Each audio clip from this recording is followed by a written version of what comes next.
अगर पंडितों की कोई अच्छी बात थी तो साहब उनका सम्मान भी करते थे, और जहाँ वो गड़बड़ किया तो वहाँ उसको थोड़ा सा चोट भी देते थे। तो यहाँ साहब कहते हैं हिंदू तुर्क हटा नहीं माने स्वाद सवन को मीठा। साहब कहते हैं संतो राह दोनों हम दीठा, हिंदू तुर्क हटा नहीं माने स्वाद सवन को मीठा। उन्होंने कहा कि हे संतो, मैंने देखा, हिंदू और तुर्क दोनों को देखा, दोनों को हमने परखा जांचा, तो क्या पाया? हिंदू तुर्क हटा नहीं माने स्वाद सवन को मीठा। ये दोनों बात नहीं मानते, ये दोनों जिह्वा स्वाद में पड़ गए हैं, दोनों समाज को साहब संबोधित कर रहे हैं किसी विषय पर। तत्काल कुछ उन्होंने देखा होगा, तो साहब ने किसी कार्य को तो देखा ही होगा, और उनके आँखों के सामने हिंदू मुसलमान दोनों रहते थे, दोनों को उन्होंने देखा होगा, जिन जिन कमियों को। तो साहब समय समय पर लोगों पर इन बातों को कहा करते थे। तो वो कहते हैं हिंदू तुर्क हटा नहीं माने स्वाद सवन को मीठा। अब स्वाद शब्द आया है, इसका मतलब साहब यहाँ लोगों के खान पान हिंसा आदि पर ही बात कर रहे हैं कि हिंदू कैसा रहता है, मुसलमान कैसा रहता है, उनके पूजा पद्धति क्या है, उसका जीवन जीने का ढंग क्या है। तो दोनों की बात साहब शुरू कर रहे हैं बिल्कुल बारीकी से कि हिंदू तुर्क हटा नहीं माने स्वाद सवन को मीठा।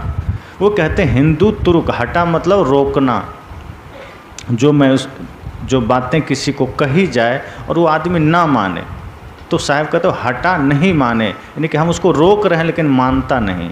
स्वाद सवन को मीठा, क्यों? क्योंकि वो स्वाद के चक्कर में पड़ गया है, वो जिह्वा स्वार्थ में पड़ गया है, स्वाद के आसक्ति में पड़ गया है। जिसको जिस चीज़ का स्वाद की लत लग जाती है फिर छूटती नहीं है। और कभी कभी तो गजब होता है, मान लीजिए किसी को गुड़ खाने की लत लग गई तो खाएगा ही, बिना खाए नींद नहीं आएगी।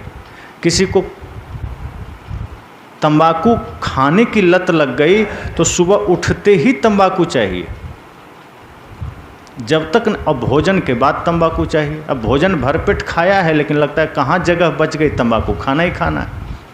सुबह उठते ही बीड़ी सिगरेट आदमी को पीना ही पीना है, लत लग जाती है। साहब कहते हैं स्वाद सवन को मीठा, ये स्वाद सबको मीठा लगता है, उसका ये आसक्ति बन गई है। तो सवाल है कि आखिर बात क्या शुरू करना चाह रहे हैं साहब? जो बात साहब यहाँ कहना चाह रहे हैं कि सबको ये जिह्वा स्वाद लग गया है, सभी लोग जिह्वा स्वाद के पीछे भाग रहे हैं, सभी लोग अपने इंद्रियों के पीछे भाग रहे हैं, मन के पीछे भाग रहे हैं। तो क्या कर रहे हैं, किस बात को दर्शाना चाहते हैं? तब साहब कहते हैं हिंदू व्रत एकादशी साधे दूध सिंघारा सेती। उन्होंने कहा ये जो हिंदू है, हिंदू समाज एकादशी व्रत को बड़ा महत्व देता है और एकादशी व्रत भी रहता है। तो साहब यहाँ कह रहे हैं, मानो ये बता रहे हैं कि ऋषि मुनियों ने व्रत का महत्व इसलिए बताया और व्रत का प्रचलन इसलिए चलाया क्योंकि कहा जाता है सप्ताह में, महीना में, 15 दिन में एक दिन उपवास रहने से शरीर का कुछ जहर बाहर निकल जाता है, विष बाहर निकल जाता है, शरीर अपना संतुलन बना लेता है।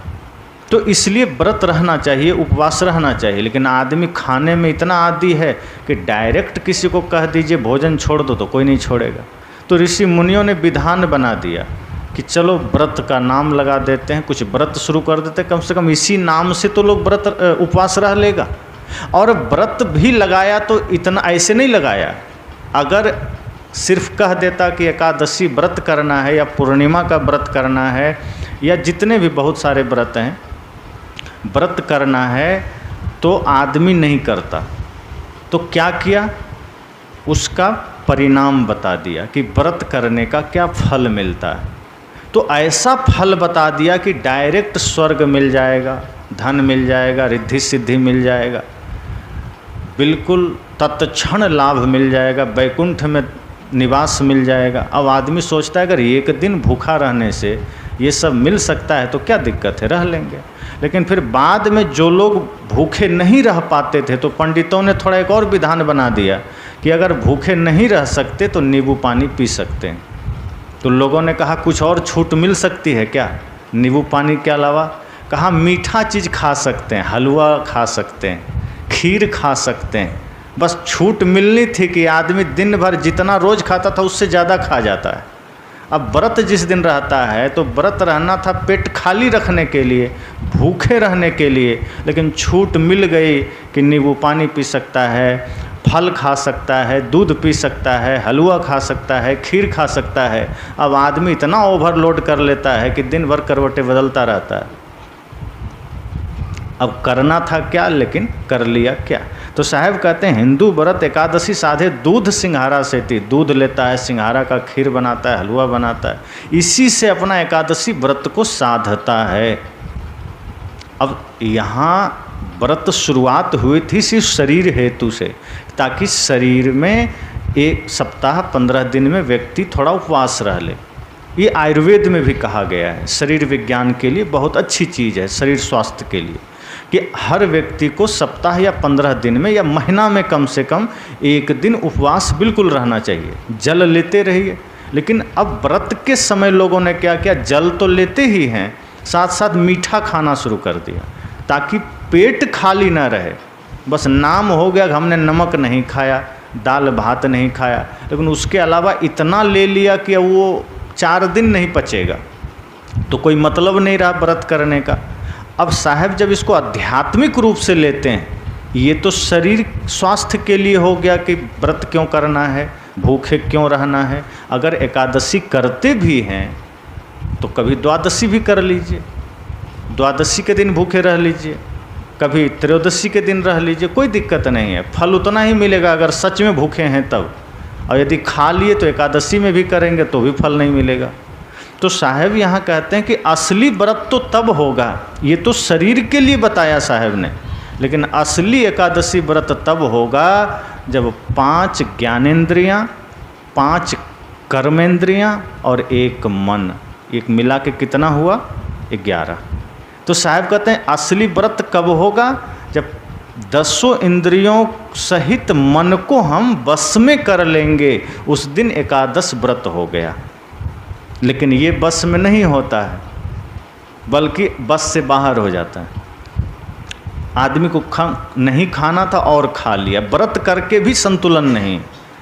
व्रत किया किसके लिए, पेट को नियंत्रण करने के लिए, मन को नियंत्रण करने के लिए, और व्रत करके और अनियंत्रित हो गया तो कोई मतलब का रहा नहीं रहा।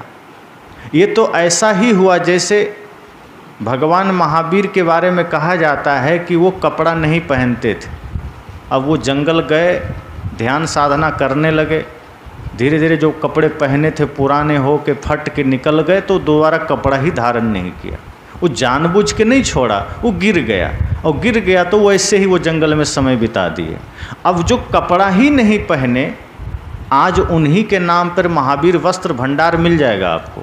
अब जो खुद कपड़ा नहीं पहने उनके नाम पे महावीर वस्त्र भंडार। कबीर बीड़ी, अब कबीर साहब ने बीड़ी नहीं पिया होगा कभी, उनके नाम से बीड़ी चल रही है। हनुमान तंबाकू, हनुमान जी तंबाकू छुए भी नहीं होंगे कभी। तो ये सारी चीज़ें विपरीत हो जाती है कि व्रत था उपवास के लिए, व्रत किया जाना था पेट को सही करने के लिए, तो व्रत से ही पेट को खराब कर लिया। यानी इतना खा लिया कि अगले दिन टेबलेट खाना ही खाना है, अगले दिन उसको डॉक्टर के यहाँ जाना ही जाना है। तो व्रत के बाद अगर बीमार हो रहे हैं तो क्या मतलब है। अब इसको आध्यात्मिक रूप से साहब कहते हैं एकादश, अर्थात एकादशी व्रत मतलब 5 ज्ञानेंद्रियाँ, 5 कर्मेंद्रियाँ और मन, इसको स्ववश में करना है, इसको अपने वश में करना है। अगर इसको वश में कर लिए तो आदमी ज़्यादा खाएगा ही नहीं, तो व्रत रहने की भी जरूरत नहीं पड़ेगी। भूखा उसे ही रहना पड़ता है जो ज़्यादा खा लेता है। जो आदमी धूप में खड़ा है उसी को तो छाया में जाने की इच्छा होगी ना। जो पहले से छाया में है वो क्यों छाया में खोजेगा कि मुझे छाया में जाना है।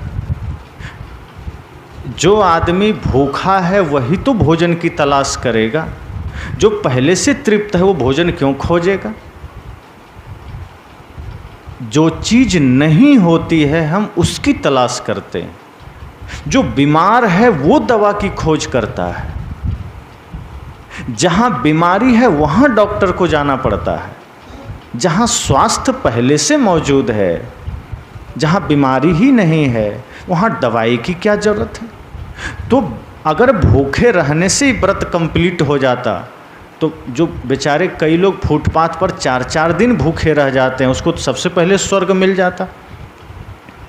अगर एक दिन भोजन न करने से स्वर्ग मिलता तो न जाने भारत या दुनिया में कितने लोग भूखे सो जाते हैं रोज। इस हिसाब से तो कितने जानवर भी व्रत कर लेता है। कई जानवरों को खाने को नहीं मिलता। कुत्ता बिल्ली भी कई बार बेचारा दिन भर घूमते रहता है, अन्न नहीं मिलता है, तो सबसे पहले तो उसी को मिल जाता स्वर्ग। साहब ने कहा है ना कि बाहरी क्रियाकलाप से, बाहरी कर्म से कोई सिद्धियां प्राप्त नहीं होती, कोई सुख स्वर्ग प्राप्त नहीं होता। स्वर्ग अर्थात स्व में गमन, शांति की अवस्था, प्रेम की अवस्था, आनंद की अवस्था कब मिलती है? जब हम अपने भीतर लौट आते हैं, जब हम विकारों से मुक्त हो जाते हैं। तो साहब कहते हैं हिंदू व्रत एकादशी साधे दूध सिंघारा सेती। वे कहते हैं कि हिंदू तो व्रत कर रहा है, त्यौहार कर रहा है, एकादशी कर रहा है और फल फ्रूट के साथ कर रहा है। जिस हेतु से, जिस उद्देश्य से करना था वो नहीं कर रहा है, जिस लक्ष्य को लेकर करना था वो नहीं कर रहा है, बल्कि उस लक्ष्य से विपरीत जाके कर रहा है। और जब इतना कर भी दिया, ठीक है, व्रत रह भी लिया, बात समझ में आती है, दूध पिया, फल खाया, सिंघाड़ा खाया, खीर खाया, हलवा खाया, सब खा लिया, उसको लगा मैंने व्रत कर लिया। लेकिन अब साहब आगे कहते हैं इतना करने के बाद मन तो छोड़ ही दीजिए कि मन को वश में किया आदमी, इंद्रियों को वश में किया है तो छोड़ ही दीजिए। मन तो बहिर्मुख है, मन तो बाहर ही भाग रहा है, इंद्रियों पर अपनी स्ववस्था नहीं है, वाणी पर अपनी स्ववस्था नहीं है।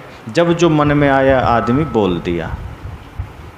ये वाणी पर अगर स्ववस्था हो जाए तो बहुत सारे युद्ध तो ऐसे ही समाप्त हो जाए। घर में ही आप देख लीजिए कि कोई कुछ कहा, हम सुनते कहाँ हैं, इंतज़ार भी नहीं करते, सामने वाले की बात पूरी नहीं होती कि हमारे मुख से गालियाँ निकल जाती। साहब कहते हैं व्रत तो कर रहे हैं पर इंद्रियों पर संयम नहीं है, व्रत तो कर रहे हैं पर इंद्रियों पर हमारी स्ववस्था नहीं है, न वाणी पर है न इंद्रियों पर है। हमारी वाणी भी ऐसी कर्कश निकलती है कि सामने वाले को लगता है कि इससे अच्छा हमको बोलना ही नहीं था, मीठे वचन हम बोल ही नहीं सकते। महाभारत युद्ध में आती है ना, द्रौपदी ने इतना ही कह दिया, अंधे का अंधा होता है। वाणी पर संयम नहीं रहा, गलती से मुंह से निकल गया, अंधे का अंधे होता है। एक ही शब्द तो बोला था, लेकिन परिणाम क्या निकला? महाभारत युद्ध हो गया। एक शब्द करे औषधि, एक शब्द करे घाव। अगर आप अपने वाणी पर नियंत्रण रख पाएंगे तो आप देखेंगे बहुत सारी समस्याओं का समाधान हो गया। यदि घर में ही किसी ने कटु बोल दिया और आप उस वक्त बस एक बार सोच लीजिए कि इसका जवाब मैं 10 मिनट के बाद दूंगा या दूंगी, अगर आपने ऐसा सोच लिया तो समझ लीजिए फिर आप नहीं दे पाएंगे, क्योंकि तत्काल ही क्रोध जागृत होता है, क्रोध हमेशा नहीं रहता। संत कहते हैं ये तात्कालिक पागलपन है बस। अगर आप अपने को रोक लिए, जैसे आपको किसी से झगड़ा हो गया और आप उसको गाली देने का मन कर रहा है, तो आप उसको डायरेक्ट जाके मत दीजिए। आप ऐसा करिए, कागज़ निकालिए, जितनी गालियां देनी उसमें लिख लीजिए, लिख करके और सोचिए कल उसको जाके एक कागज़ ही दे देंगे, पढ़ लेगा वो अस्थाई रूप से। बोल के आ जाएंगे तब तो सुनेगा, भूल जाएगा, लेकिन लिख के देंगे तो बढ़िया रहेगा। आप ऐसा ही सोच लीजिए कि मुझे जिससे झगड़ा हो गया है, मुझे घर जाना है, एक लेटर लिखना है, उसमें सारी गालियां लिख देनी है, अपने गुस्से का इजहार कर देना है और एक दिन के बाद वो लेटर उसको दे देना है। प्रयोग करके देखिएगा। मैं निश्चित कहता हूँ अगर आपने कागज़ में सारी गालियाँ लिख ली तो एक दिन बाद कौन कहे, 1 घंटे बाद खुद आप पढ़ेंगे तो आपको खुद पर शर्म आएगी, क्या ये मैंने लिखा है, और आप कूड़ादान में डाल देंगे, जला देंगे। फिर आप नहीं देने जाएंगे। क्यों? क्योंकि वो तत्काल पागलपन आ गया था, तत्काल वो क्रोध आपको अपने वश में कर लिया था और जब क्रोध के बस में आदमी हो जाता है तो क्रोध जैसा चाहता है वैसा कहलवा देता है। अब होता तो 5 मिनट के लिए, 2 मिनट के लिए ही है, लेकिन वही 2 मिनट में बहुत कुछ नष्ट हो जाता है। एक आदमी बाहर से आया, वो 10,000 रुपये की पूरी गड्डी थी, एकदम बंधा हुआ। वो प्यारा सा बच्चा था, 2-3 साल का, खेल रहा था। तो दौड़ ऐसे ही घुटने के बल चलते चलते गया, पिताजी के गोद में वो गड्डी रखी थी।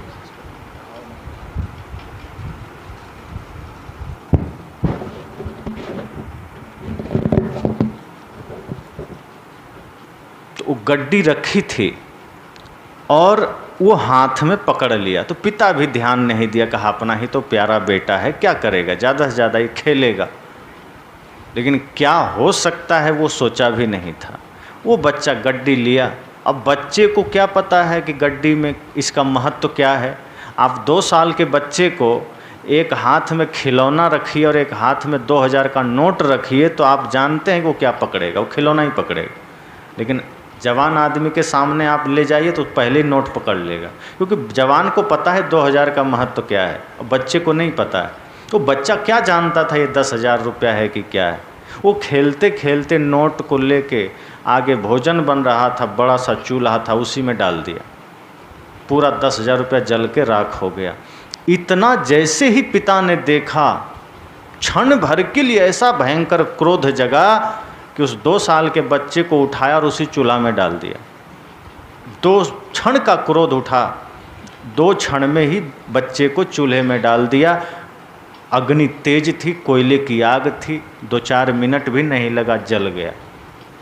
अब जब जैसे ही बच्चा जल गया, उसकी माँ देखती है तो वो रह नहीं पाई देख करके। उसको जैसे लगा कि अब कोई माँ कैसे देख पाएगी, कोई नहीं देख पाएगी कि उसके सामने उसका बच्चा इस तरह धू-धू जल गया। 2 मिनट पहले ठीक ठाक था। अब ये सोचती है अब मेरे जीने से क्या फ़ायदा। वो दौड़ती हुई गई, कुएं में छलांग ला के वो भी मर गई। अब ये आदमी सोच रहा है कि मैंने क्या कर दिया, मेरा बेटा चला गया, मेरी पत्नी चली गई, अब ये भी गया। रेलवे लाइन पर गर्दन रखा, ट्रेन आई, कटा, मर गया। 2 मिनट में सब नष्ट हो गया कि नहीं। अगर क्रोध पर नियंत्रण होता, सोचिए वो 2 मिनट का क्रोध कितना बड़ा नुकसान कर गया। 2 मिनट का क्रोध एक बना बनाया घर को चौपट कर दिया। संयम होता अपने ऊपर, कोई व्रत न करता, बस क्रोध पर संयम होता, वाणी पर संयम होता, अपने इंद्रियों पर संयम होता, तो ये सोचता कि 10,000 जो गया है वो 10,000 कौन कहे, ये पूरी संपत्ति तो इसी की है, इसी बेटे की है। अगर ये 10,000 चला भी गया तो अबोध है, अगर हम उसको आग में डाल देंगे तो क्या 10,000 वापस आ जाएगा। अगर ये बच गया, ये रह गया, तो ये 10,000 ना जाने कितने 10,000 आ जाएगा, कितना कमा लेंगे। लेकिन बेटा चला गया तो कहाँ से कमाएंगे, नहीं कमा सकते। तो ये क्रोध, साहब कहते हैं कि हिंदू व्रत एकादशी, ये एकादशी को साधता है लेकिन अपने इंद्रियों, अपने मन को नहीं साधता है। व्रत तो करना चाहता है, भूखा तो रहना चाहता है, भोजन का त्याग तो कर देता है, पर भीतर से क्रोध का त्याग नहीं कर पाता। इसलिए मैंने कहा जिसको अगर गुस्सा आ रहा है तो क्या करना है। सबसे पहला काम आप सोच लीजिए, मुझे जवाब 10 मिनट के बाद देना है। इस सूत्र को आप लोग इस्तेमाल कीजिएगा। और वैसे भी मान लीजिए कहीं आग लग जाए तो आप क्या करेंगे। आग लगेगा तो पेट्रोल लेके दौड़ेंगे या पानी। कहीं आग लगे तो निश्चित ही आप पानी लेके दौड़ेंगे, क्योंकि आग पर पानी ही काबू पा सकता है, पेट्रोल तो और जला देगा।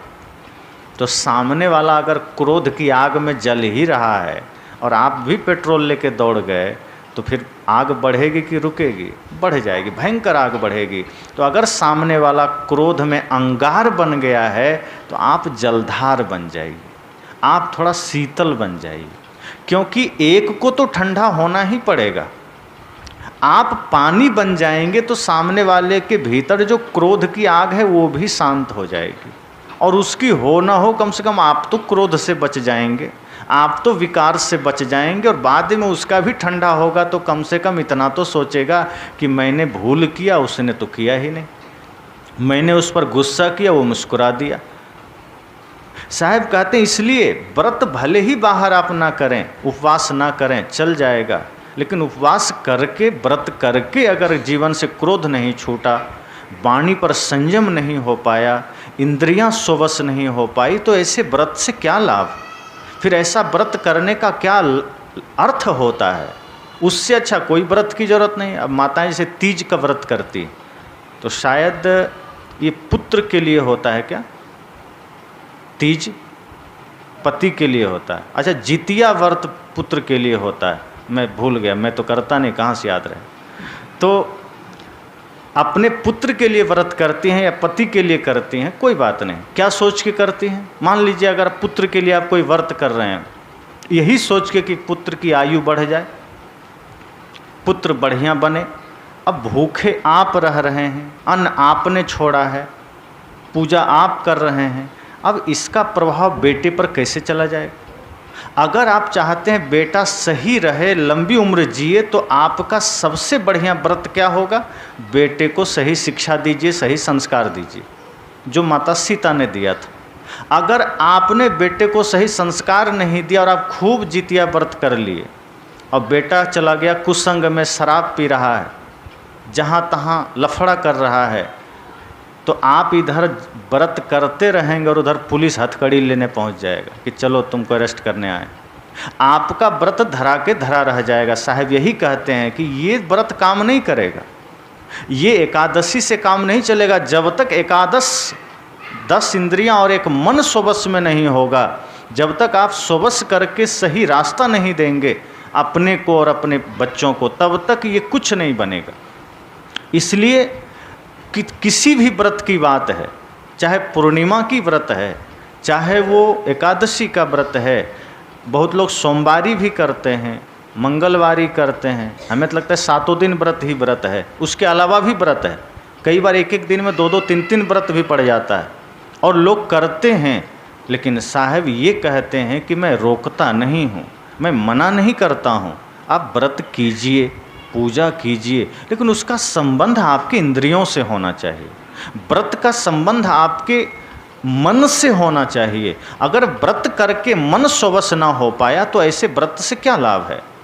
व्रत किए और मन स्ववश नहीं है, व्रत किए और वाणी स्ववश नहीं है, व्रत भी चल रहा है और लोगों से गालियां भी दे रहे हैं, लोगों को गालियां भी दे रहे हैं, व्रत भी चल रहा है, दूसरों से छल भी कर रहे हैं, व्रत भी चल रहा है, अब मंदिर में जाके व्रत के दिन पूजा कर रहे हैं, प्रार्थना कर रहे हैं, उपासना कर रहे हैं, सामने प्रभु हैं, भगवान हैं, उनके सामने हाथ जोड़ के प्रार्थना चल रही है और मन में शकुनी का कपट जाल चल रहा है कि किसके साथ छल करना है।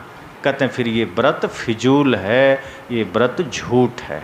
असली व्रत है कि आप भले ही व्रत ना करिए, अर्थात भूखे ना रहिए, लेकिन आपका मन पवित्र हो जाए, आपकी स्वस्थता आपके इंद्रियों पर हो जाए। तो साहब ने कहा हिंदू व्रत एकादशी साधे शुद्ध दूध सिंघारा सेती, कि हिंदू एकादशी व्रत साधता तो है, लेकिन दूध फल आदि सब खूब खा के साधता है, भूखे नहीं रहता। भूखे भी रह जाए तो कम से कम शरीर का तो फायदा हो, उस शरीर का भी फायदा नहीं होता और मन तो सुबह से होता ही नहीं है। लेकिन आगे क्या होता है? अन्न को त्यागे मन को न हटके, पारन करे सगौती। साहब बिल्कुल सच्चाई बता दिए का अन्न का त्याग कर दिया और मन को नहीं रोका, अन्न को छोड़ दिया और मन को नहीं रोका। अन्न का त्याग हो गया, क्रोध को नहीं छोड़ा, झूठ को नहीं छोड़ा। मान लीजिए एक दिन भोजन छोड़ देंगे तो क्या हो जाएगा? भोजन रोज खाइए, लेकिन साहब कहते हैं क्रोध को छोड़ दो, झूठ को छोड़ दो, छल को छोड़ दो। अगर झूठ, छल, प्रपंच, क्रोध, ईर्ष्या, द्वेष को छोड़ दिया तो समझ जाइए असली व्रत हो गया, असली त्यौहार हो गया। लेकिन अब तो त्यौहार के नाम पर ही ज़्यादा प्रपंच होता है। दशहरा पूजा में सबसे ज़्यादा मांस मछली खाए जाते हैं, सबसे ज़्यादा जीव की हत्या होती है, सबसे ज़्यादा शराब की खपत होती है। तो जो व्रत, जो त्यौहार, जो पूजा मन को पवित्र करने के लिए था, वही मन को गंदा कर रहा है। तो साहब कहते हैं अन्न को त्यागे पर मन नहीं हटके, पारन करे सगौती।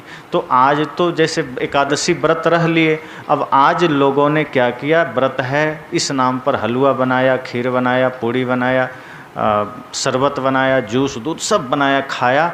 अब दूसरे दिन द्वादशी के दिन क्या करता है, पारन करे सगौती, अर्थात जब व्रत तोड़ता है आगे चल के दूसरे दिन उसकी समाप्ति होती है, तो सगौती अर्थात मांस गोश्त, फिर उस दिन वो जम के मांस खाता है।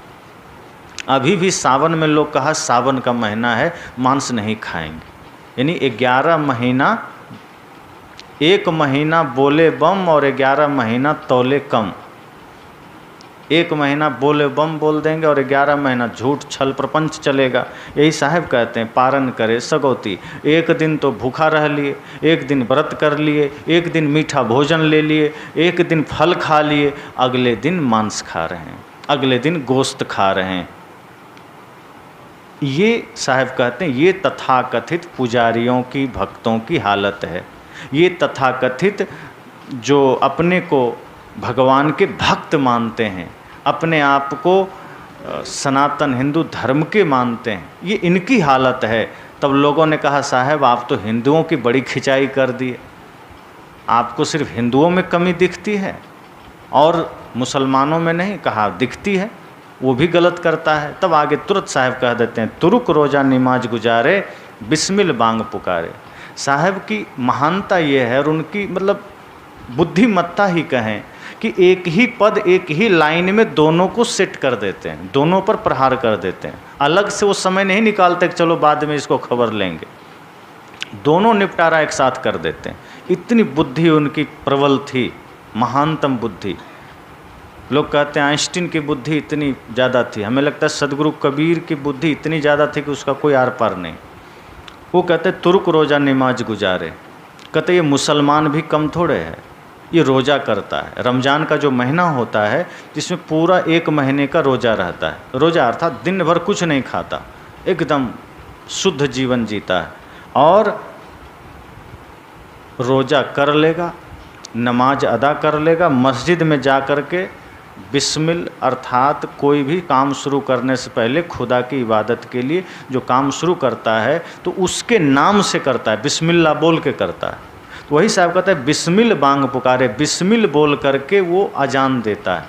अब साहब यहाँ बांग बोल रहे हैं, बांग शब्द व्यंग में है, क्योंकि बांग शब्द का प्रयोग मुर्गी के लिए होता है। मुर्गी सुबह सुबह बांग देती है, आवाज़ देती है, 4 बजे दे देती है। साहब इसी तरह मुसलमानों के लिए कहते हैं कि ये भी तो मुर्गी की तरह ही अजान दे रहा है, बांग दे रहा है।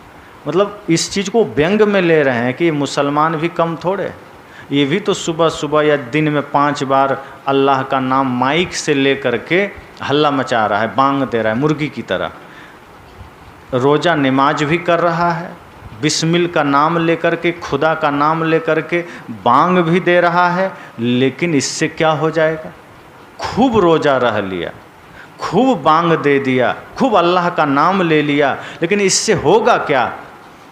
लोगों ने कहा साहब ये तो बात सही है, मुसलमान ऐसा कर रहा है, पर इसमें बुराई क्या है। अगर कोई खुदा का नाम ले रहा है, कोई नमाज पढ़ रहा है, तो इसमें दिक्कत आपको क्या है। मौलवी पहुंच गया होगा, मौलवी ने कहा इससे आपको कष्ट क्या है। ये बात तो सही है, हम अपने तरीके से नमाज पढ़ते हैं, अल्लाह का नाम लेते हैं, बिस्मिल्लाह बोलते हैं, तो आपको कष्ट क्यों है। हम स्वर्ग जाना चाहते हैं इसलिए ऐसा करते हैं। तब साहब कहते हैं इनको बिहिस्त कहाँ से होवे जो सांझे मुर्गी मारे। कहते हैं हाँ बात तो तुम ठीक कहते हो, तुम नमाज पढ़ते हो, तुम बांग देते हो, खुदा का नाम लेते हो, बिस्मिल्लाह बोलते हो, और तुम स्वर्ग जाना भी चाहते हो, लेकिन कहाँ से मिलेगा स्वर्ग। कहा कैसे, कहा सांझे मुर्गी मारे, जब सांझ होते ही तुम मुर्गी का गला रगड़ देते हो, तोड़ देते हो, मुर्गी मार के खा जाते हो। तो जो जीव हत्या कर रहा है, जिसको मुर्गी में खुदा का दर्शन नहीं हुआ, जो जीव के प्रति कठोर है, जो हिंसा का त्याग नहीं कर पाया, जो हिंसा की प्रवृत्ति अत्यंत क्रूरतम प्रवृत्ति लेकर बैठा है, इनको बिहिस्त कहाँ से होवे, इनको स्वर्ग कहाँ से मिलेगा, इनको शांति कहाँ से मिलेगी। ये आनंद कहाँ से पाएगा? ये तो जीव की हत्या कर रहा है। साहब कहते हैं जब तक स्वर्ग की लालसा बाद में सबसे पहले जब तक जीवों पर दया करना नहीं सीख जाते तब तक तुम्हारा रोजा भी पाखंड ही तो है। अब दिन भर कुछ नहीं खाया, अल्लाह का नाम लिया और शाम होते ही तुम जीव हत्या कर रहे हो, हिंसा कर रहे हो, मांस खा रहे हो, गोश्त खा रहे हो, मुर्गी खा रहे हो और स्वर्ग भी जाना चाहते। पाप करके स्वर्ग जाने की कामना है, कितने दुख की बात है। गलत काम करके अच्छे फल की इच्छा है, बबूल बो करके आम खाने की इच्छा है, बाजार से शराब खरीद लाए और सोच रहे हैं कि गंगा जल बन जाए। होगा? नहीं होगा। शराब खरीदें तो शराब ही रहेगी, गंगा जल थोड़े बनेगा। इसी तरह साहब कहते हैं अगर तुमने अपनी बुरी प्रवृत्तियों को नहीं छोड़ा, गलत आदतों को नहीं छोड़ा, तो रोज़ा रहो, चाहे नमाज पढ़ो, चाहे 5 बार पढ़ो, चाहे 10 बार पढ़ो, बेहिस्त नहीं होगा, स्वर्ग नहीं मिलेगा। तब साहब कहते हैं आगे, हिंदू की दया मेहर तुर्कन की दोनों घट से त्यागी। कहते हैं हिंदू के लिए शास्त्र में बताया गया जहाँ दया तहाँ धर्म है। हिंदू परंपरा में कि जिसके हृदय में दया है, जिसके हृदय में करुणा है, जिसके हृदय में प्रेम है, वही धर्म है। और यही बात मुसलमानों के लिए भी उसके शास्त्र में कहीं कहीं आई है, ज़्यादा तो नहीं। कुरानों में बहुत कम ज्ञान की बातें हैं, बहुत थोड़ी, ज़्यादातर मार काट ही है। इसके साथ वो करो, उसके साथ ऐसी उटपटांग बातें हैं, पढ़ के दिमाग खराब हो जाएगा। लेकिन कहीं कहीं दया की बातें भी आई है। तो अब दया की बात है, अर्थात मेहर मतलब दया ही है। तो साहब कहते हैं कि हिंदू की दया मेहर तुर्कन की, दोनों के जीवन में, शास्त्रों में, दोनों के शास्त्रों में दया और करुणा की बात आई है, प्रेम की बात आई है। दोनों के लिए ये जरूरी है, लेकिन दोनों घट से त्यागी। साहब कहते हैं लेकिन दोनों ने हृदय से इसका त्याग कर दिया है, दोनों ने दया का त्याग कर दिया है, दोनों ने करुणा प्रेम का त्याग कर दिया है। ना हिंदू के पास दया बची है, ना मुसलमानों के पास बची। आप देखेंगे कितने भेड़ बकरियां काट दी जाती है। माता दुर्गा दशहरा में, इधर तो शायद मैं नहीं जानता, पर बिहार और बंगाल में लाखों लाखों भेड़ बकरे काट दिए जाते हैं पूजा के नाम पर कि माता रानी खुश होगी। अब लोगों की नासमझी देखिए। जैसे यहाँ माताएं बैठी हैं, आपको प्रसन्न करने के लिए कोई आदमी आपके ही बेटे को एक तमाचा मार दे तो आप खुश होंगे कि दुखी होंगे? आप खुश नहीं होंगे, बल्कि आपको लगेगा जिसने मेरे बेटे को तमाचा क्या, गाली भी दी है तो उसका हम आँख निकाल लें। माँ ऐसा सोचेगी। तो एक तरफ कहते हैं जगत जननी माँ दुर्गा हैं, पूरी सृष्टि उन्हीं की संतान है। अब ये नादान लोग क्या करते हैं, उसी दुर्गा के सामने, उसी माता के सामने उन्हीं की संतान की हत्या करके उनको चढ़ा रहे हैं कि माता खुश हो जाएगी। जघन्य पाप करके आदमी पुण्य की कामना कर रहा है। वो सोच रहा है माता दुर्गा के सामने हम भेड़ काट रहे हैं, बकरी काट रहे हैं तो माता प्रसन्न हो जाएगी। अब एक तरफ माता जगत जननी है, तो जगत जननी क्या सिर्फ आदमी के लिए है? चाहे वो कुत्ता है, बिल्ली है, भेड़ है, बकरी है, जब सबकी जननी है, जगत की ही जननी है, तो सब जीव उसी की संतान है। और जब सब जीव उसी की संतान है तो माँ के ही सामने, माँ के ही संतान को हत्या करके सोच रहे हैं हमको पुण्य मिल जाएगा, तो पुण्य तो नहीं मिलेगा, माँ के त्रिशूल जरूर मिल जाएगा। यही तो होगा। तो साहब कहते हैं हिंदू की दया मेहर तुर्कन की दोनों घट से त्यागी। दोनों ने अपने हृदय से दया धर्म को त्याग कर दिया है। दोनों बात तो बड़ी बड़ी करते हैं कि मैं दुर्गा का भक्त हूँ, एक कहता मैं अल्लाह का बंदा हूँ, एक कहता मैं मोहम्मद का बंदा हूँ। मोहम्मद ने ऐसा किया, मोहम्मद ने वैसा किया। मोहम्मद ने जो भी किया वो ठीक है, किया होगा, मना नहीं। लेकिन आप क्या कर रहे हैं? मुसलमानों से ये पूछा साहब ने, तुम क्या कर रहे हो? तुम्हारे अल्लाह ने जो किया वो अभी नहीं है, होते तो उनसे हिसाब लेते। लोग कहते हैं ना कि सब प्रभु कृपा से हो रहा है, या अल्लाह की मर्जी से हो रहा है? तो साहब तो यही तो कहना चाहते हैं कि ये जितने हत्याएं हो रही है, ये जितने पाप हो रहे हैं, ये जितने अत्याचार हो रहे हैं, ये जितने भी भ्रष्टाचार हो रहे हैं, इसका मतलब अल्लाह करा रहा है। फिर तो तुम्हारी कोई गलती नहीं है, फिर तो अल्लाह को ही बुलाओ, उसी का हिसाब किताब करेंगे, उसी को जेल भेजेंगे, कोई गलती तो उसकी है। अब मान लीजिए आपके पास गाय है, आपकी गाय किसी का फसल चर जाए तो केस किस पर होगा? आपके ऊपर, गाय पर तो नहीं होगा ना, क्योंकि मालिक आप हैं। तो यही बात यहाँ भी लागू होना चाहिए। जब अल्लाह ही मालिक है तो आज तुम पर क्यों बात चलेगी? अल्लाह को बुलाओ, उसी को कोर्ट में ले चलेंगे। लेकिन इसका वो अपमान मानता है कि तो मोहम्मद का अपमान हो गया। अपमान तो आदमी कर रहा है, साहब कहते हैं अपमान तो तू कर रहा है। उनके राह पर न चल के, उनके बताए रास्ते को न स्वीकार करके अपमान तो आदमी कर रहा है कि राम ने क्या रास्ता दिया, अल्लाह ने क्या रास्ता दिया, और उस पर नहीं चल के हम अपमान कर रहे हैं। लेकिन यही सच्चाई कोई कह दे तो कहता है नबी के गुस्ताखी की एक ही सज़ा, सर तन से जुदा। यही अभी नारा चला है ये पतित लोगों का। तो साहब कहते हैं ये बात समझ में नहीं आई। तुम हिंदू हो या मुसलमान, अगर हृदय में दया नहीं है, भगवान के नाम पर, अल्लाह के नाम पर सिर्फ तुम तलवारें उठा रहे हो, तो तुमसे ज़्यादा मूढ़ कौन हो सकता है? और तुम स्वर्ग की कामना करते हो, तुम शांति की कामना करते हो? का यह असंभव है। और यही सत्य बातें साहब ने कहा है, यही सच्चाई साहब ने डंके के चोट पर कही है कि दोनों को जो हृदय में धारण करना था, उस दया को तुमने त्याग दिया है और जीवों को ऐसे काटते हो जैसे गाजर मूली काट रहे हो।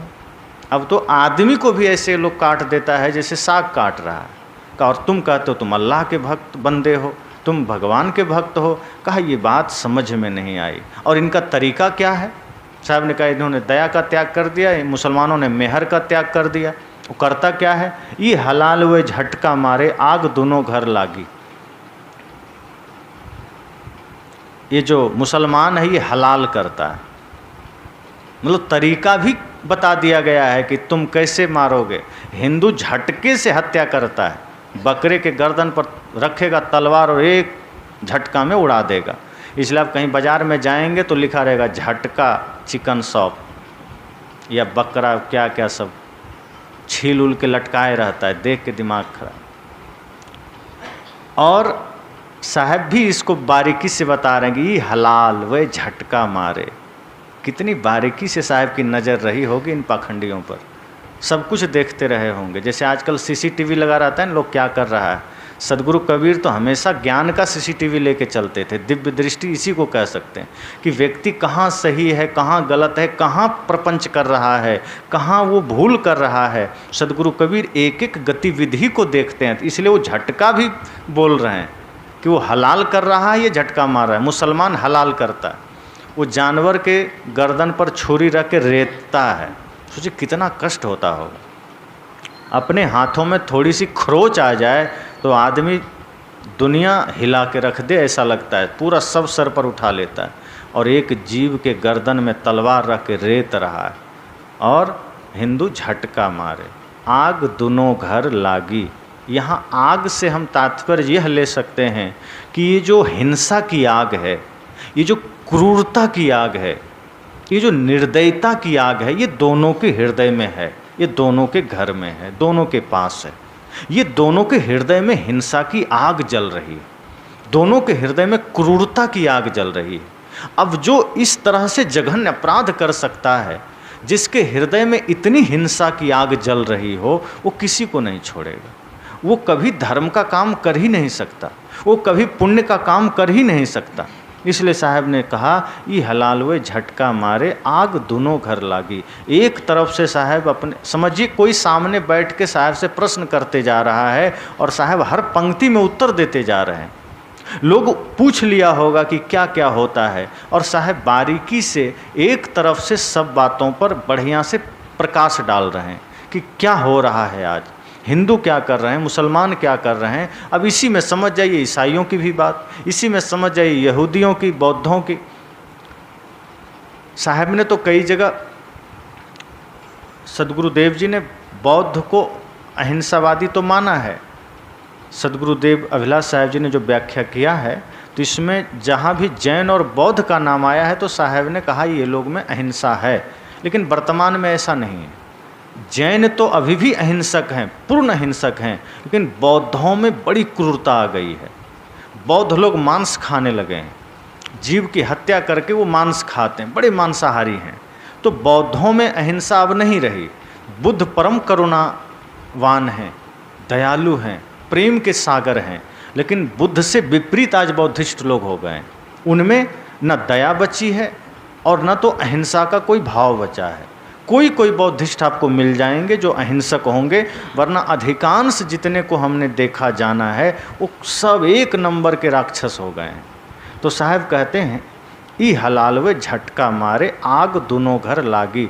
दोनों के हृदय में क्रूरता आ गई है, दोनों के हृदय में हिंसा की आग जल रही है, दोनों के हृदय में हिंसा, क्रूरता, निर्दयता इतनी भर गई है कि अब वो आदमी किसी पर न दया कर पा रहा है, न किसी से करुणा का व्यवहार कर पा रहा है, न प्रेम न श्रद्धा। प्रेम उसी से कर सकता है जहाँ प्रेम वही कर सकता है जहाँ हिंसा ना हो, जहाँ क्रूरता ना हो, जहाँ निर्दयता ना हो। अब साहब फाइनल बात करते हैं। बिल्कुल साहब कहते हैं हिंदू तुर्क की एक राह है, सतगुरु सोई लखाई। इतनी बातें तो उन लोगों की क्या स्थिति है वो बता दिया। साहब ऐसा नहीं कि बीच अधर में छोड़ दिया, कि सबकी बुराई गिना के छोड़ दिया कि बस जाओ। साहब पहले लोगों की कमियों पर प्रकाश डालते हैं। सदगुरु कबीर जो अद्वितीय हैं, इसीलिए अद्वितीय हैं। किसी भी बात की शुरुआत जब करते हैं तो उसकी पूर्णाहुति भी बहुत अच्छे से करते हैं। अगर इति श्री गणेश बढ़िया से करते हैं तो इतिश्री भी बहुत अच्छे से करते हैं। तो उन्होंने शुरुआत तो किया, बिल्कुल बारीकी से एक एक पॉइंट पर चर्चा किया, लेकिन जब अंत अब आ रहा है तब वो कह रहे हैं हिंदू तुर्क की एक राह है। वो राह कौन सा है? साहब कहते हैं ये लोग भले ही भटक गया है, ये लोग भले ही अपने मार्ग से विचलित हो गया है, लेकिन दोनों का रास्ता एक ही है, वो प्रेम का रास्ता है। अगर प्रेम नहीं है तो ये लोग चाहे जितनी कोशिश कर लें, न स्वर्ग पा सकते हैं न शांति पा सकते हैं। ये अल्लाह या भगवान के नाम पर चाहे जितना तांडव कर लें, चाहे जितना नरक मचा लें, पाएंगे नरक ही, स्वर्ग नहीं मिलेगा। साहब कहते हैं हिंदू तुर्क की एक राह है, सदगुरु सोई लखाई। सदगुरु ने यही बताया है, सदगुरु ने यही शिक्षा दी है, सदगुरु ने यही रास्ता दिया है कि अगर जीवन में शांति से जीना है तो इस तरह से व्रत भी जीवन में हो तो सच्चा व्रत हो, सत्य, अहिंसा, प्रेम, करुणा का व्रत धारण करें। जीवन में व्रत धारण करें तो मन, वाणी, इंद्रियों पर स्ववश करने का व्रत धारण करें। व्रत ही करना है तो झूठ छल प्रपंच का त्याग करें, ये व्रत है। और हृदय में दया हो, प्रेम हो, करुणा हो, यही प्रेम का एक मार्ग है जिस पर व्यक्ति को चलना चाहिए। ये प्रेम ही असली मार्ग है जिस पर समस्त सृष्टि को चलना चाहिए। प्रेम ही सृष्टि का आधार है। जब हम, इसलिए संतों ने कहा है सबकी गुण अपनी हमेशा गलतियां देखा करें। कहा यदि किसी में देखना है तो गुण को देखिए। जैसे आँख बंद है और जैसे ही आँखें खुले तो जहाँ भी आँखें जा रही है सब में अच्छाई देखिए। कोई चोर भी है तो उसे गलत मत सोचिए, उससे आपका कोई फ़ायदा नहीं होगा। उसमें अगर कुछ लेना है तो कुछ अच्छा ले लीजिए, बुरा मत लीजिए। अगर हम चोर को गलत कह भी दिए तो अपना फ़ायदा क्या हुआ, लेकिन अगर उसमें से कोई अच्छाई ले लिए तो अपना अच्छा हो गया। और यदि कुछ गलत देखना है, गलत सोचना है तो नेत्र बंद कर लीजिए और अपने आप को निहारिए और स्वयं को देखिए और सोचिए कि मुझ में कोई बुराई तो नहीं, मुझ में कोई कमी तो नहीं है, मेरा मन गलत तो नहीं है। तो आंखें बंद करिए तो अपनी कमियों को देखिए, आंखें खोलिए तो जगत के सौंदर्य को देखिए, जगत की पवित्रता को देखिए, लोगों को देखिए, लोगों के भीतर अच्छाई को देखिए। साहब कहते हैं अपने स्वभाव को, अपने आदत को ऐसा बनाइए जैसे मधुमक्खी जहाँ भी जाती है वो रस लेकर आती है, फूलों पर ही बैठती है, गंदगी पर कभी नहीं बैठती। अगर कुछ सीखना है तो मधुमक्खियों से सीखिए। जहाँ जाइए फूलों पर जाइए, अच्छे के लिए जाइए, अच्छी चीज़ लेकर आइए, गंदगी लेकर मत आइए।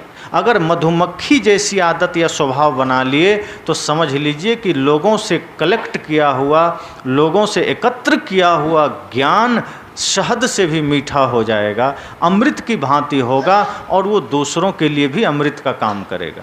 लेकिन आदमी अपनी आदत, अपना स्वभाव बना लिया है मक्खी की तरह। एक है मधुमक्खी, एक है मक्खी। अंतर क्या है? एक में सिर्फ मधु जुड़ गया तो मधुमक्खी हो गई, पूरा रहस्य बदल गया, पूरा सिस्टम बदल गया। मक्खी कभी भी बैठेगी तो गंदगी पर बैठेगी, जहाँ उसको गंदगी का आभास होगा मक्खी वहीं बैठेगी, मधुमक्खी फूल पर बैठेगी। साहब कहते हैं अपनी आदत मधुमक्खी की तरह बनाइए, मक्खी की तरह नहीं। मक्खी गंदगी पर बैठती है और हम भी लोगों की बुराइयों पर बैठते हैं। अगर आंखें खुलेगी, 2 आदमी 4 आदमी बैठेंगे तो फला आदमी बड़ा गलत आदमी है, बस यही चर्चा शुरू हो जाएगी। उसका बेटा ठीक नहीं है, उसका बहू ठीक नहीं, उसका पिता ठीक नहीं है, उसमें ये बुराई है, उसमें ये बुराई है। साहब कहते हैं नहीं, ये गलत।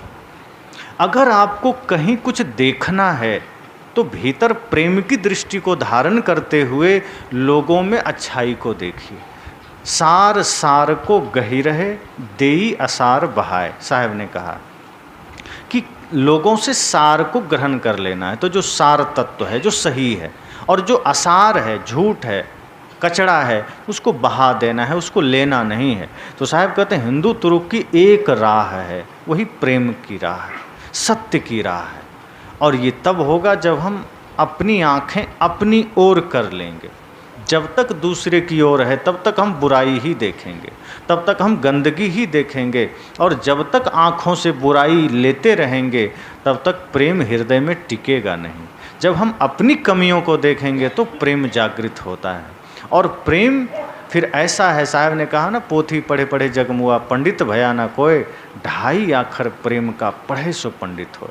कहीं प्रेम साधारण नहीं है। शास्त्र पढ़ के तो लोग अपने को पंडित समझ लेते हैं, साहब कहते हैं, पर मेरी नज़र में वो पंडित नहीं है। पंडित तो वो है जो प्रेम को जान लिया है, जिसके हृदय में प्रेम है, निश्चल प्रेम, कामना रहित प्रेम। किसी से प्रेम है तो कोई कामना न रखिए। प्रेम का अर्थ समर्पण व त्याग है, यही निश्चल प्रेम है। और ये निश्चल प्रेम सदगुरु कबीर भी कहते हैं, प्रेम करिए पर निश्चल करिए, निष्कपट करिए, कोई स्वार्थ न रखिए। माता से हो, पिता से हो, पत्नी से हो, भाई से हो, मित्र से हो, गुरु से हो, किसी से प्रेम हो, निश्चल प्रेम हो। तो साहब ने कहा हिंदू तुर्क की एक राह है, सतगुरु सोई लखाई। सतगुरु ने यही एक रास्ता बताया है। और फिर आगे कहते हैं, कहीं कबीर सुनो हो संतो, राम न कहूँ खुदाई। साहब कहते हैं हे संतो सुनो। संतों से ही बात शुरू किया था और अंत में साहब ने कहा हे संतो सुनो, राम न कहूँ खुदाई। यहाँ भाव यह छिपा है कि जीव से अलग, प्राणियों से अलग कहीं न राम है न खुदा है। सारी बात एक लाइन में साहब ने समेट दिया कि जो भी आप गलत करते जा रहे हैं, किसके साथ गलत कर रहे हैं। इस संसार में गलत जो भी हो रहा है तो किसी न किसी प्राणी के ही साथ तो हो रहा है, किसी निर्जीव के साथ नहीं करते। कोई भी आदमी निर्जीव के साथ गलत नहीं करता है। जब भी गलत करता है, और गलत होता ही सजीव के साथ है, वो गलत शब्द इस्तेमाल ही तब होता है जब हम किसी सजीव के साथ कुछ दुर्व्यवहार करते हैं। तो जब हम किसी गलत के साथ गलत करते हैं, इसका मतलब है कि उसमें हम परमात्मा को नहीं देख रहे हैं। साहब कहते हैं जीव से अलग कोई परमात्मा नहीं है, कोई खुदा नहीं है, कोई राम नहीं है। अगर आप जीवों में राम को देखना जान लिए, जीवों में ही खुदा को देखना जान लिए, तो किसी का दिल ही नहीं दुखाएंगे। अगर अपने ही माता पिता में जगत पिता का दर्शन होने लगे, जगत जननी माँ दुर्गा का दर्शन होने लगे, तो कोई पाप क्यों होगा? फिर माँ को कोई वृद्धाश्रम क्यों भेजेगा? फिर माँ के आंसू तो दिखाई देंगे ना। अगर परिवार बढ़ गया है, बंटवारा हो रहा है, अक्सर हो जाता है, कोई ज़रूरी नहीं कि राम भक्त आज राम जैसा बन जाए। राम भक्त तो बहुत हैं, पर वो सिर्फ राम नाम की चादर ओढ़ते हैं। राम जी का कर्म किसी में नहीं है। राम जी अपने अंतिम समय तक भाइयों से अलग नहीं हुए, बंटवारा नहीं किए, और चारों भाई एक साथ पलायन किए, मृत्यु को स्वीकार किए। लेकिन आज उनके भक्तों की हालत देखिए। कहते तो हैं हम राम जी के बड़े भक्त हैं, लेकिन थोड़ा सा धन कमाने लगे तो पहला काम यही करेंगे कि बंटवारा हो जाना चाहिए। भाई से पहला सवाल यही करेंगे, अब तुम अपना देख लो, हम अपना देख लेते हैं। अब वो कह तो रहे हैं कि हम राम भक्त हैं, पर राम भक्त वाला एक भी लक्षण नहीं है, रावण वाला सारा लक्षण है, पर कह रहे हैं हम राम भक्त हैं। वही हाल है कि आप माता पिता ने जन्म दिया, माता दुर्गा को आपने माता कहा, जगत जननी कहा, साहब कहते हैं हमें कोई एतराज़ नहीं, पर अपनी माता जो जन्म दी है अगर उसमें भी वही दर्शन करें तो आपको उनके दर्द समझ में आएगा। अगर माँ में माता जननी का दर्शन हो जाए, जगत जननी दुर्गा माता का दर्शन हो जाए, तो माँ के आँखों में आंसू तो कभी नहीं आने देंगे, कभी नहीं। इसलिए साहब कहते हैं, संत कहते हैं कि अगर भाइयों में बंटवारा हो भी गया कोई बात नहीं, चलो व्यवस्था के लिए हो गई, प्रेम बना के रखिए। तो बंटवारा हो भी गया तो घर बांट लिए, ज़मीन बांट लिए। अब माँ बाप को भी लोग बांट लेते हैं। बड़ा भाई कहते हैं हम पिताजी को रखेंगे, तुम माँ को रखना, या फिर नियम बना देंगे 3 महीना हमारे पास, 3 महीना तुम्हारे पास। मतलब जो माँ बाप जीवन भर अपने आधे पेट खाकर, फटे हुए कपड़े पहनकर, ज़मीन में सोकर, मजदूरी करके अपने 3-4 बच्चों को पालती है, कष्ट सह कर पालती है, इस अरमान के साथ कि ये बेटा बड़ा हो जाएगा तो बुढ़ापे में हमारा सहारा बनेगा, बहू घर आएगी तो हमें सुख देगी। अब होता उल्टा है। अब जैसे ही माँ को सेवा की ज़रूरत है, माँ को प्रेम की ज़रूरत है, तो वही बेटा माँ को दुत्कार देता है। तो संत कहते घर में बंटवारा करना पड़ जाए कोई बात नहीं, कर लीजिए, लेकिन माँ बाप को बांट मत लीजिए। माँ बांटने की चीज़ नहीं है। कई लोग कहते हैं ना, हाँ माँ हमारे साथ है, ये भी मत कहिए। आप इतनी हैसियत नहीं कि माँ को आप रख सकें। आप ये कहिए कि हम माँ के साथ रहते हैं, हम माँ के पास रहते हैं, माँ जगत जननी ही है। साहब कहते हैं घर का बंटवारा हो जाए चिंता मत कीजिए, लेकिन माँ को मत बांटिए। और यदि किसी व्यवस्था के कारण अलग कमरा देना पड़ जाए माँ को तो दे दीजिए, पर बीच में दीवार खड़ी मत करिए। और कर भी लिए तो एक खिड़की जरूर छोड़ दीजिए, ताकि 24 घंटे आप माँ पिता को देख सकें कि कहीं वो कष्ट में तो नहीं है, कहीं वो दुख में तो नहीं है। लेकिन आज के बच्चे क्या करते हैं, वैसे तो भेज देते हैं वृद्धाश्रम, लेकिन अगर नहीं भेजे तो ऐसी दीवार खड़ी कर देते हैं कि बिना दरवाजे से गए माता का हाल देखा नहीं जाएगा। अब माँ उधर आंसू बहा रही है, माँ उधर पीड़ा में है, पिता पीड़ा में है, बेटे को कुछ पता नहीं, बेटा इधर मौज मस्ती कर रहा है। संत कहते हैं दीवार में खिड़की लगा देना, ताकि 24 घंटे माँ को देख सको कि उनके आंखों में आंसू तो नहीं आ रहे हैं, कहीं वो कष्ट में तो नहीं है, कहीं पिता को कोई दुख तो नहीं है। और जाओ चरणों में बैठो, उनका चरण स्पर्श करो। माँ को कुछ नहीं चाहिए, अगर चरण स्पर्श करके सिर्फ माँ का हाथ पकड़ कर कहोगे माँ क्या आज्ञा है मेरे लिए, और उनको समय पर भोजन पानी दे दो, उसकी उम्र 5 साल बढ़ जाएगी। लेकिन आज का बेटा, आज का कलयुगी बेटा पूजा राम की करेगा और काम रावण का करेगा। रावण ने भी अपनी माँ के साथ यही दुर्व्यवहार किया था जो आज लोग कर रहे हैं। रावण ने भी अपने भाई विभीषण के साथ यही किया था जो आज के भाई कर रहे हैं। इसलिए साहब ने कहा कि जीव से अलग ना कोई राम है ना खुदा है। तो अपने ही माँ में, अपने ही पिता में अगर आप राम को नहीं देख पाए, जगत जननी का दर्शन नहीं कर पाए, तो क्या प्रयोजन है राम भक्त बनने से, क्या प्रयोजन है सत्संग कथा करने से, क्या प्रयोजन है मनुष्य शरीर ही धारण करने से। अगर मनुष्य शरीर धारण करके आए और काम जानवरों वाला हो रहा है, गाय जब बच्चा देती है तो जब तक बछड़ा दूध पीता है तब तक गाय बछड़े को पहचानती है, तब तक एकदम तहलका मचा देगी। अगर उसके बच्चे को दूर कर दीजिए तो दौड़ पड़ेगी। लेकिन जब वो बछड़ा दूध छोड़ देता है, फिर वो साथ खाने के समय अपने ही सींग से उसको मार के भगा देती, फिर उसको कोई लेना देना नहीं, फिर वो बछड़ा कहीं चला जाए। आदमी वही करता है। तो आदमी आदमी है, जानवर नहीं है। साहब कहते हैं अगर आदमी भी जानवर वाला काम कर रहा है तो मनुष्य शरीर धारण करने का कोई प्रयोजन ही नहीं है, कोई अर्थ ही नहीं है। तो सदगुरु कबीर हिंदू और मुसलमान के माध्यम से इसमें सारी बातें बता दिए कि जीवन में असली व्रत क्या है, जीवन में असली तपस्या क्या है, एकादशी क्या है, दया क्या है, कैसे करनी चाहिए, स्वर्ग कैसे मिलेगा, शांति कैसे मिलेगी, क्रूरता और हिंसा की आग से क्या नुकसान हो रहा है, सारे विकारों को धारण करने से व्यक्ति कैसे नरक की आग में जल रहा है। और अंत में साहब ने कहा राम न कहूँ खुदाई, कि इस जीव से अलग ना कोई राम है, न ईश्वर है, न खुदा है। तो इस भाव से हम अगर घर में जीते हैं, माता पिता के साथ रहते हैं, माता पिता की सेवा करते हैं, भाई के साथ प्रेम का व्यवहार करते हैं, सबके साथ हिल मिल कर रहने की चेष्टा करते हैं, तुलसी या संसार में भांति भांति के लोग, सबसे हिलमिल चालिए नदी नाव संजोग। तुलसी जी कहते हैं कि इस संसार में तरह तरह के लोग हैं, तरह तरह के भाव हैं, विचार हैं, लेकिन ये नदी नाव का संजोग है, ना जाने कब किससे बिछुड़ना हो जाए, इसलिए सबसे हिलमिल कर चलिए, प्रेम से चलिए, कब बिछुड़ जाए कौन जानता है। तो इस तरह से हम सबको चेष्टा करनी चाहिए कि अपने अपने जीवन में हम असली व्रत को धारण करें, सत्य, अहिंसा, प्रेम, करुणा को।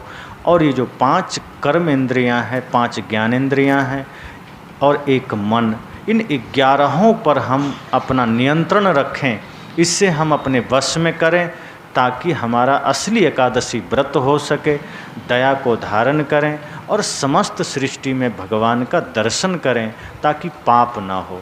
तो इसी के साथ आज 9वें